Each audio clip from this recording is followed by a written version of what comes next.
నాట్య కళాకారుల నుంచి మధుమిత. Audio Jungle.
ఓం మహాగణాధిపతయే నమః.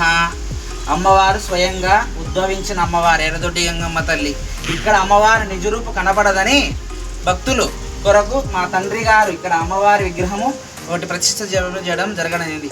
ఎందుకంటే అక్కడ అమ్మవారు నిర్జీరాయిలో ఉన్నటువంటి విగ్రహం ఎవరికి కనపడదు కదా, పూలదండలు వేసినా అలంకరణ చేయాలనే కూడా చేయలేరు కదా. అందుకని అమ్మవారి యొక్క ప్రతిరూపాన్ని ఇక్కడ మొలిచివ్వడం జరగడమైంది. ఈ విగ్రహానికి ఒక చిన్న ప్రత్యేకత కూడా ఉన్నది. ఎటువంటి అంటే విగ్రహము 2-3 రాళ్ళు చెక్కారంట. చెక్కిన తర్వాత కూడా విగ్రహం అనేది ఈ రాయి అనేది రోడ్డు అవతల వేసి ఉన్నారంట. ఏదో ఒకటి చెడిపోవడము, ముక్కుపోవడము, లేకుంటే కాలు ఇరిగిపోవడము ఏదో ఒకటి జరుగుతానేదంట. అతను ఎందుకు ఈ విధంగా అవుతుందని చెప్పి చాలా బాధపడతా వచ్చినాడంట. మన దనపెట్టుకొని నిద్రపోతానంటే నిద్ర స్వప్నంలో పోయి, రే అది అక్కడ ఉండే రాయి తీసుకొచ్చి నాకు ఒక విగ్రహం చేపించండి, ఆ రాయితోనే నేనున్నాను, అక్కడ చెయ్యి అని చెప్పని రోడ్డు అవతల పనికిరాదని రాతి విగ్రహము ఉంటే అక్కడి నుంచి తీసుకొచ్చి ఈ యొక్క అమ్మవారి యొక్క ప్రతిరూపం చెక్కడం జరిగినదంట. వాళ్ళు అక్కడ చాలా మహిమగల తల్లి అని చెప్పని విగ్రహం మొలిచిన వారు కూడా మాతో చెప్పడం జరిగినది. మా తండ్రి గారు మా తల్లి గారు నాతో చెప్తా అంటే నేను విన్నాను. తర్వాత అమ్మవారి దగ్గరకు వచ్చి బిడ్డలకు లేని వారికి కానీ, సంతాన యోగం లేని వారికి, భార్య భర్త అనుకూలం లేని వారికి, ఉద్యోగ ప్రాప్తి లేని వారికి, పెళ్ళిళ్ళు కాని వారికి, కుటుంబ సమస్యలో కలహాలు ఉన్న వారికి, ఎటువంటి సమస్యలైనా కూడా అమ్మవారి యొక్క దర్శన భాగ్యంతోనే, అమ్మవారి యొక్క నామస్మరణతోనే ఇక్కడ ఎర్రదొడ్డి గంగమ్మ మారెమ్మ తల్లి ఇద్దరు స్వయంగా ఉద్భవించి మా తల్లి అయినట్టు మా అమ్మకు దొరకడం దారిలో ఎద్దల బండి దారిలో మా తోటవే దారిలో దొరకడం జరిగింది. అప్పటి నుంచి మేము అమ్మవారికి నిత్య ఆరాధన, పూజలు, పురస్కారాలు అన్నీ చేయడం జరుగుతుంది. ప్రతిరోజు అమ్మవారికి షోడశోపచార పూజ కూడా చేస్తూ ఉంటాం. మేము దీవెనలు ఎల్లవేళ్ళ అందరికీ ఉండాలని మనస్ఫూర్తిగా కోరుకుంటాను. ఈ అమ్మవారి యొక్క దర్శన భాగ్యంతోనే సమస్త పాపాలు కూడా హరించబోతాయని మా యొక్క నమ్మకం. భక్తులు కూడా చాలా మహిమలు చాలా చెప్పారు.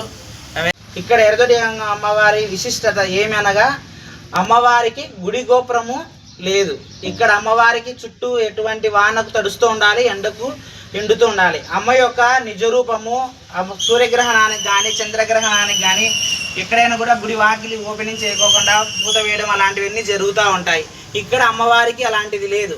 ఆమె యొక్క శక్తి యొక్క స్వరూపము కాబట్టి నాకు గుడి గోపురము నాకు అవసరం లేదు అని చెప్పని తాటాకుల పందిరి వేసింటే గాలి రూపంలో తీసుకుపోయి రోడ్డు మీద అవతల పెట్టడం కూడా జరిగినది. ఇలా చాలా మహిమలు చాలా చూపించింది అమ్మవారు. అందుకని మేము అమ్మవారికి గుడి గోపురం కట్టుకోకుండా అమ్మవారికి గుడి గాలి గోపురం ఎర్రదొడ్డి అమ్మవారికి ఈమెకు లేదు, ఎండకు వానకు తడుస్తూనే ఉండాలి. సూర్యగ్రహణంలో ఇక్కడ ఇంకొకటి అమ్మవారికి విశిష్టత శ్రీ శ్రీ ఎర్రదొడ్డి గంగమ్మ అమ్మవారు స్వయంగా వెలిసినట్టు అమ్మవారు ఇక్కడ మా అమ్మగారికి ప్రశ్న చెప్పనీకి ఒంటిలేకి అమ్మవారు ఆవాహన అవ్వడం జరుగుతుంది. భక్తులు ప్రతి ఆదివారము మంగళవారం కూడా ప్రశ్న చెప్పించుకోనికి చాలామంది భక్తులు వస్తారు. ఎక్కడి నుంచి చాలా దూరం, హైదరాబాదు, బొంబాయి, చాలా ఇతర దూరం నుంచి ప్రాంతాల నుంచి కూడా వస్తారు.